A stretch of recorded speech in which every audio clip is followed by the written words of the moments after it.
Bismillahirrahmanirrahim. Assalamualaikum warahmatullahi wabarakatuh.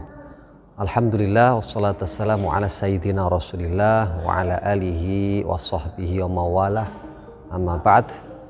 Pada kesempatan kali ini saya akan membahas tentang bagaimana menyikapi keburukan orang lain supaya kita mendapatkan pahala di sisi Allah Subhanahu wa taala. Dalam menyikapi keburukan orang lain ada 3 level atau 3 tingkatan. Yang pertama tingkatan paling rendah, yang kedua tingkatan menengah, dan yang ketiga adalah tingkatan yang paling tinggi.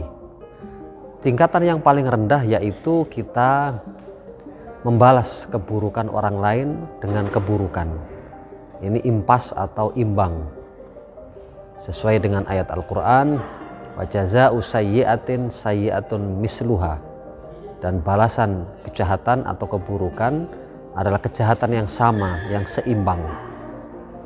Kemudian level yang menengah yaitu mengampuni atau memberi maaf kepada orang yang berbuat buruk kepada kita. Maka di dalam Al-Quran ini kita dapat pahala di sisi Allah Subhanahu wa taala, faman afa wa aslaha fa ajruhu 'ala Allah. Yang artinya barang siapa yang mengampuni dan berdamai, tidak membalas, maka dia akan mendapatkan pahalanya di sisi Allah Subhanahu wa taala. Dan level yang tertinggi yaitu level membalas kejahatan atau keburukan orang lain dibalas dengan kebaikan. Maka ketika kita berbuat seperti ini, maka musuh yang sebelumnya memusuhi kita akan menjadi teman setia. Idfa' billati hiya ahsan. Balaslah kejahatan atau keburukan dengan kebaikan. Fa idzal ladzi bainaka wa bainahu adawatun ka'annahu waliyyun hamim. Maka orang yang sebelumnya ada permusuhan dengan dirimu, maka akhirnya akan menjadi teman setia. Dan 3 level inilah yang harus terus-menerus kita latih diri kita supaya kita terbiasa untuk mencapai level yang tertinggi. Di dalam sejarah Islam ada banyak contoh-contoh tentang level-level ketiga ini, terutama level 2 dan level 3 atau yang tertinggi, di mana memaafkan ini adalah level menengah.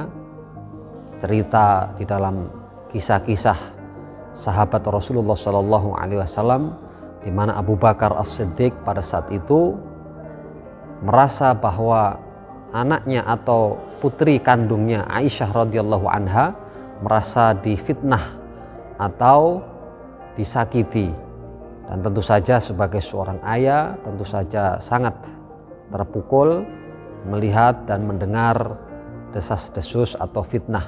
Dan fitnah ini muncul dari Mistah.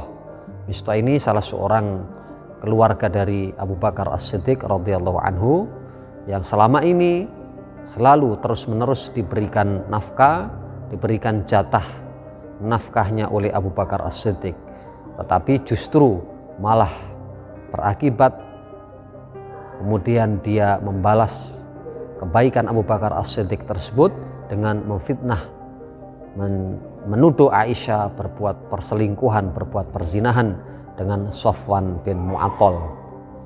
Padahal pada saat itu Aisyah radhiyallahu anha merasa kalungnya ini hilang, lalu Aisyah radhiyallahu anha ini lalu mencari kalungnya dan bertemu dengan Safwan bin Mu'attal pada saat perang, salah satu perang Bani Mustaliq. Lalu tidak ada pembicaraan sama sekali yang dilakukan oleh Safwan bin Mu'attal dengan Aisyah ini, sehingga keduanya adalah orang-orang yang bersih suci. Tetapi manakala keduanya sampai ke Madinah, maka orang munafik yang dipimpin oleh Abdullah bin Ubay bin Salul lalu kemudian melancarkan tuduhan-tuduhan yang dikenal dengan hadisul ifki, yang mana menuduh Aisyah radhiyallahu anha sebagai orang berzina. Lalu kemudian Abu Bakar As-Siddiq bersumpah tidak akan menafkahi Mistah lagi. Kemudian setelah itu turunlah ayat Al-Quran yang menegaskan Aisyah radhiyallahu anha bersih suci yang dikenal di dalam surat An-Nur, di dalam firman Allah Subhanahu wa taala, la tahsabu syarrul lakum bal huwa khairul lakum. Jangan kalian menganggap itu sesuatu yang buruk, tetapi sesuatu yang baik.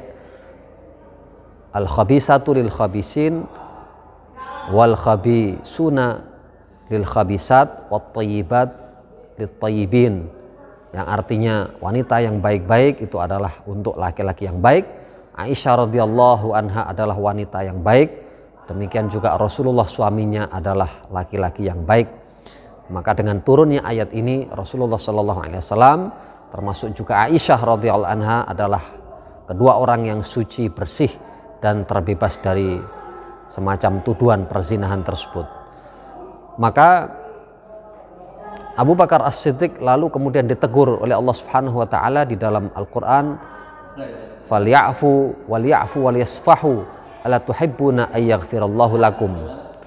Dan hendaklah lapang dada, hendaklah mengampuni orang-orang yang sebelumnya merasa kecewa atau merasa sakit hati, dan dengan memaafkan itu maka akan turun ampunan dari Allah Subhanahu wa taala.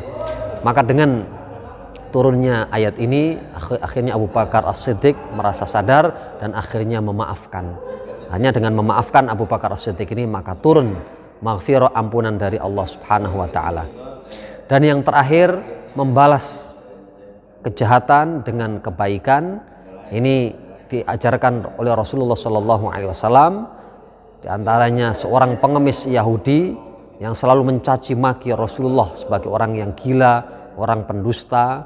Ternyata Rasulullah Sallallahu Alaihi Wasallam ini selalu memberikan suapan makanan kurma meskipun dia ini seorang yang buta dan selalu mencaci maki.